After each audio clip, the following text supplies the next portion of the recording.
চলো বন্ধুরা, আজকে তোমাদেরকে ঘুরে দেখাই আমাদের পাড়ার পুজো প্যান্ডেল। তো আমাদের পাড়ার পুজো প্যান্ডেলটা আমিও কিন্তু আজকে প্রথম দেখছি, কারণ আমার ঢুকে দেখাই হয়নি যখন কাজ হচ্ছিল। তো আজকে যখন হঠাৎ আমি মায়ের কাছে এসেছি, তো মাকে বললাম যে চলো প্যান্ডেলটা দেখে আসি।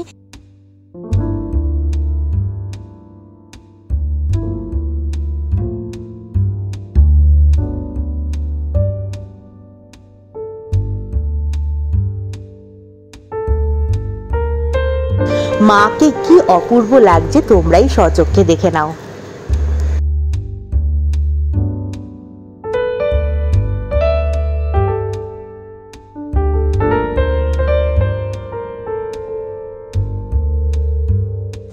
ইনি হচ্ছেন আমাদের প্যান্ডেলের থিম মেকার। তো ওনার মতো হয়তো আমি তোমাদেরকে বোঝাতে পারবো না, উনি যেমনভাবে আমাকে বোঝালেন। আর ওনার ভয়েসটা আমি দিতে পারলাম না, তার একটাই কারণ, আমি মাইকটা ক্যারি করতে ভুলে গেছিলাম। আর ওনার যেহেতু ওখানে ভেতরে ফ্যান চলছিল, তো ওনার ভয়েসটা ক্লিয়ারলি শোনা যায়নি। তো উনি আমাকে যেটা বুঝিয়েছে, তো সেটাই আমি তোমাদেরকে বোঝাচ্ছি ছোট্ট করে। তো থিমটার নাম হচ্ছে পার। আর পার শব্দের অর্থ হলো অনেক ছোট ছোট বাচ্চারা, অনেক মেয়েরা, অনেক ছেলেরা, ট্রান্সজেন্ডাররা অনেক সময় হারিয়ে যাচ্ছে, তো তাদেরকে খুঁজে পাওয়া যাচ্ছে না। আর বিশেষ করে এখন অনেক বাড়িতে নিউজ পেপার নেওয়া বন্ধ হয়ে গেছে। আগে যেমন নিয়মিতভাবে প্রতিদিন সকালবেলা মানুষ নিউজ পেপার পড়তো, খুঁটিয়ে খুঁটিয়ে পড়তো, এখন কিন্তু মানুষ নিউজ পেপার জিনিসটাকে জীবন থেকে অনেক দূর করে দিয়েছে। তো সেইভাবে তো অনেক খবর আমরা জানতে পারি না, যেইটুকুনি আমরা জানতে পারি ফোনের মাধ্যমে।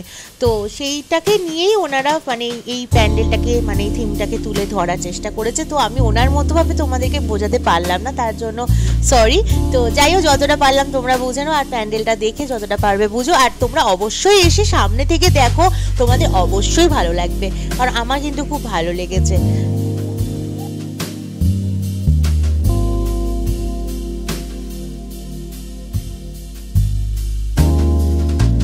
আর হ্যাঁ, আর একটা কথা বন্ধুরা, তোমরা যারা অনেক দূর থেকে আসবে আমাদের খিদিরপুরে ঠাকুর দেখতে, বিশেষ করে আমার ক্লাবের ঠাকুর দেখতে, খিদিরপুর উদয়ন ক্লাবের ঠাকুর দেখতে, কারণ আমার বাড়ির একদম সামনে তো পুজো হয় আর আমার রাস্তার ওপরেই বাড়ি।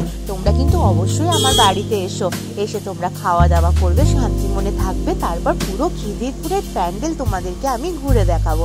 আর আমাদের খিদিরপুরে সব থেকে বেশি প্যান্ডেল হয় আর অনেক পুজো হয়, সেটা কিন্তু তোমাদেরকে অবশ্যই আমি ঘুরে দেখাবো একদিন। আজকের মতো ভিডিওটা এখানে শেষ করছি, দেখা হবে কালকে একটা নতুন ভিডিওর সাথে। শরীর খুব ভালো থেকো, সুস্থ থেকো, পুজো অনেক ভালো কাটিও, আর নিজেদেরকে সাবধানে রেখো।